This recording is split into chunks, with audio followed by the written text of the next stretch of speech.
नमस्कार। चलिए आज सुनते हैं किसान और गाय की एक नई कथा। यह कथा पुण्यों को बढ़ाने वाली है और पापों का नाश करने वाली है। इस कथा में हमें गाय के लाभ से मिलने वाले पुण्य के बारे में बताया गया है। तो चलिए शुरू करते हैं। प्लीज़ चैनल को सब्सक्राइब करें, वीडियो को लाइक और शेयर करना ना भूलें। किसी गांव में एक किसान रहता था। वह किसान बहुत ही सीधा सरल था। मेहनत से अपनी खेती के काम करता रहता था। कड़ी मेहनत करने के बाद भी उसके यहाँ गरीबी थी। पता नहीं कौन से पापों का कर्म वह भुगत रहा था। वह बहुत मेहनत करता था। घर में कई प्राणी होने के कारण वह गरीबी की हालत में ही रहता था। उसकी पत्नी बहुत सीधी सरल थी। वह हमेशा यह सोचती थी, इतनी मेहनत करने के बाद भी क्यों मेरे पति इसी तरह रह पाते हैं। गांव में सभी छोटी छोटी खेती कर कर के भी बहुत अच्छे बन गए हैं, परंतु हमारे भाग्य में ना घी है ना दूध है। हमारे बच्चों को गाय का सुख प्राप्त नहीं है। तभी उसने एक दिन मिट्टी की एक गाय बनाई और उसका पूजन करने लगी। रोज गाय माता की पूजा करती और उससे वरदान मांगती। कहती, हे गाय माता, आप यदि हमारे घर आ जाओ तो मैं आपकी बहुत सेवा करूंगी। मेरे बच्चों को दूध और दही और मक्खन से वंचित ना रखो। इस तरह वह नित्य प्रति उस गाय की पूजा करती और उससे वर प्राप्त करती थी। इस तरह कई महीने बीत जाते हैं। किसान रोज अपनी खेती करने जाता था। एक दिन जब वह खेत से लौट रहा था तो रास्ते में उसको एक गाय दिखाई दी, जो देखने में बड़ी दुर्बल नजर आ रही थी। उससे ढंग से चला भी नहीं जा रहा था। किसान ने सोचा, शायद किसी ने दुर्बल होने के कारण इसको छोड़ दिया है। तो किसान को उस पर दया आ गई। सोचने लगा, जहाँ इतने पशु हैं ये भी पल जाएगी, ले चलता हूँ।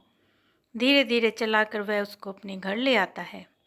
उसको देखकर किसान की पत्नी तो बहुत खुश हो जाती है।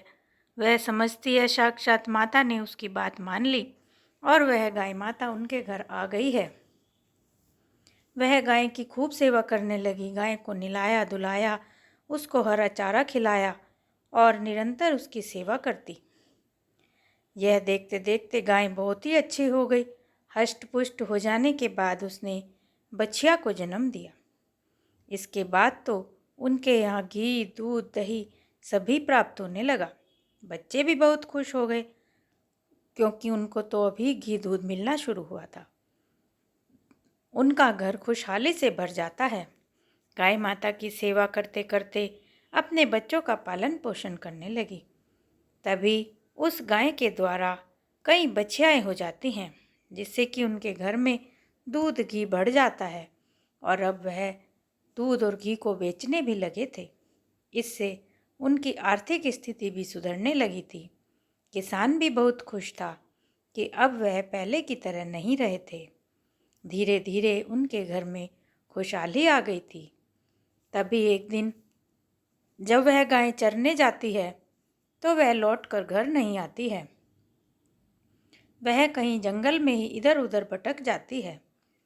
किसान की पत्नी ने शाम तक उसका रास्ता देखा कि आज हमारी गाय वापस घर नहीं आई है। तब उसने किसान को कहा कि जाइए और गाय माता को ढूंढ कर लाइए। वह घास चरने बाहर निकली थी, पर शाम होने को आई है, गाय अभी तक घर नहीं आई।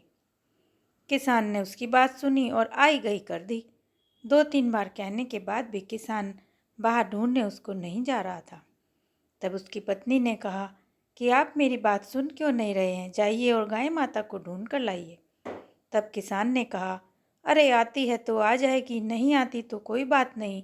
अब तो हमारे पास कई गैयाएँ हो गई हैं और वह गाय तो अत्यंत बूढ़ी भी हो गई है, तो उसे जाने दो, खुद आ जाएगी। तभी वह गाय जो उसके घर के पास आ चुकी थी उनकी बातों को सुन लेती है और उस गाय को बहुत दुख होता है कि मैंने इतने दिनों तक इनके बच्चों को पाला पोसा अपने दूध से और यह इस तरह की बात कर रहे हैं। तो वह वहीं से मुड़कर वापस जंगल में चली जाती है। वे दोनों उसको देख लेते हैं और भागे भागे उसके पीछे भी आते हैं, परंतु वह गाय नहीं मानती और जंगल में जाकर जानवरों के बीच विलुप्त हो जाती है। तब उसकी पत्नी को बड़ा दुख लगता है और वह कहती है, यह आपने अच्छा नहीं किया जो गाय माता को इस प्रकार बोल दिया।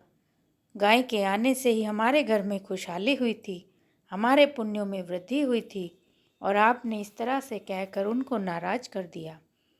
लेकिन अब हो क्या सकता था, किसान भी पछताने लगा। धीरे धीरे उनकी स्थिति पहले के समान ही होने लगी। जो बछियाँ उस गाय की थी, अपनी माँ को याद कर कर के खूंटा तुड़ा कर वह भी जंगल में भाग जाती हैं और फिर से वो गाय विहीन हो जाते हैं। उस दशा को देखकर बच्चे रोने लगते हैं, विलाप करने लगते हैं, कहते हैं हमारी गाय कहाँ गई। परंतु किसान के एक ही बात से गाय रुष्ट होकर जंगल में चली जाती है और उसका भाग्य फिर से पहले की तरह हो जाता है। इसलिए कहते हैं कि अपने घर में पलने वाले पशु पक्षियों को का भी भाग्य होता है, उनको अच्छी प्रकार से पालना चाहिए, क्योंकि उनके भाग्य से ही शायद हमारा भाग्य भी उन्नत होता है, हमारे पापों का नाश होता है और पुण्यों में वृद्धि होती है। पर अब पछताने से क्या होता, जब चिड़िया चुग गई खेत, किसान फिर से अपनी किसानी करने लगा और फिर वही रास्ता अपना लिया।